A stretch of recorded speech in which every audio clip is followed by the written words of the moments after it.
Good day everyone and welcome to Ed 304, the teacher and the community, school culture, and organizational leadership. I am Regina Arpahonar, a third-year BSed English pre-service teacher from Norsu Shatun campus. Today, I will be presenting on governance structures in schools and the roles of principals and administrators in the Philippine public education system.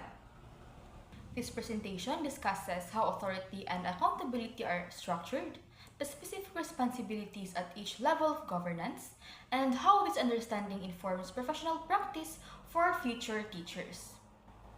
But first, let's read our objectives. First, learners should be able to describe the governance structure of Philippine public schools and the roles of principals and school administrators. Second, learners should be able to identify how principals and administrators perform their responsibilities and support school operations. Lastly, learners should demonstrate attentive listening and reflection on the importance of school governance in professional teaching practice. Before we discuss the structures of school governance, let us reflect on this question first. Who makes the decisions that shape what happens inside the school and beyond what occurs in the classroom? To answer this question, we need to understand the concept of school governance first. School governance determines how authority, responsibility, and accountability are organized within the education system. Although teaching and learning take place in classrooms, this understanding helps future teachers orient themselves professionally within the school environment. In the Philippines, the governance of public schools is guided by the Department of Education, national laws, and policies that define authority and accountability within the education system. The key legal basis of school governance is Republic Act No. 9155, also known as the Governance of Basic Education Act of 2001. RA 9155 promotes decentralization and school-based management by empowering school heads and clearly distributing authority at different levels of governance. It mandates that roles and responsibilities be defined from the national level down to the school level, ensuring coherence and effectiveness in educational delivery. The governance structure of Philippine public schools is organized into 5 levels. The first one is the central office, next is the regional office, then we have the schools division office, and the fourth we have the schools district office, and lastly at the bottom we have the school level. Each level plays a unique and interconnected role in the delivery of basic education. At the national level is the Department of Education Central Office, headed by the Secretary of Education. The Secretary sets national policies, standards, and directions for basic education across the country. The current Secretary of Education is Juan Edgardo or Sonny Angara. It's the department and is responsible for national policy formulation, curriculum standards, and the implementation of major education programs. Supporting the Secretary are Undersecretaries and Assistant Secretaries, who manage key operational areas such as curriculum and instruction, finance and administration, governance and operations, and legal affairs. These officials ensure that DepEd policies are implemented efficiently and in accordance with the law. Below the central office are the regional offices, responsible for adopting and implementing national policies at the regional level. So each regional office is headed by a regional director. In the Negros Island region, the regional director is Dr. Ramir B. Oitico. As regional director, he oversees policy implementation, supervises division offices, and provides technical assistance to schools. Regional initiatives such as literacy and numeracy programs and support activities like Brigada Escuela are emphasized to address local educational challenges.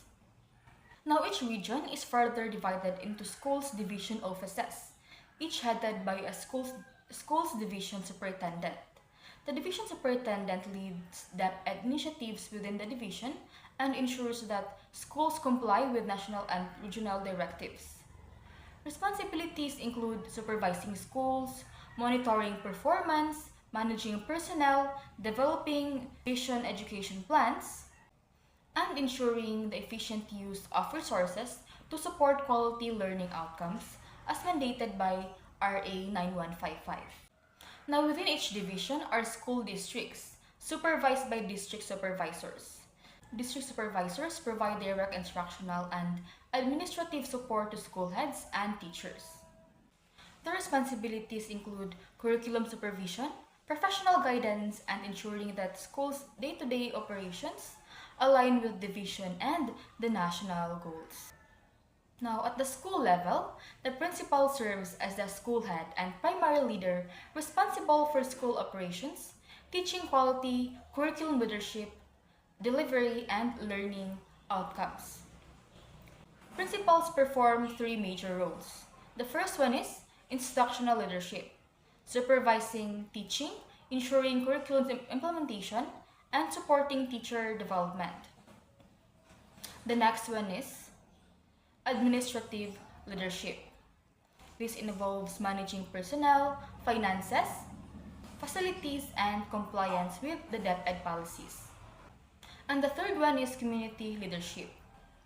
This involves engaging parents, stakeholders, and community partners to support school programs. Principals are also accountable for student learning outcomes and the overall school performance. Supporting the principal are key school administrators. The first one is the teacher in charge who temporarily assumes the duties of the principal when the principal is unavailable. The second one is the department heads who supervise subject areas, coordinate instructional planning, and mentor teachers. And lastly, we have the guidance head who oversees guidance and counseling services to support learners' academic and personal development. Before we end our discussion, let us reflect on this question. How does understanding where authority and accountability lie in school governance influence your judgment about when to comply, question, or seek clarification as a future teacher? Understanding where authority and accountability lie helps future teachers make informed decisions about when to seek guidance, how to collaborate, and how to act responsibly within the school system. Recognizing the distinct responsibilities of leaders at different levels enhances professional conduct and equips teachers to contribute meaningfully to school improvement and learner success. In conclusion, a clear understanding of governance structures and the roles of principals and administrators empowers future teachers to become thoughtful, ethical, and effective members of the school community. This knowledge supports quality teaching, strengthens collaboration, and contributes to positive learning outcomes. Thank you once again, and I appreciate your attention. Bye!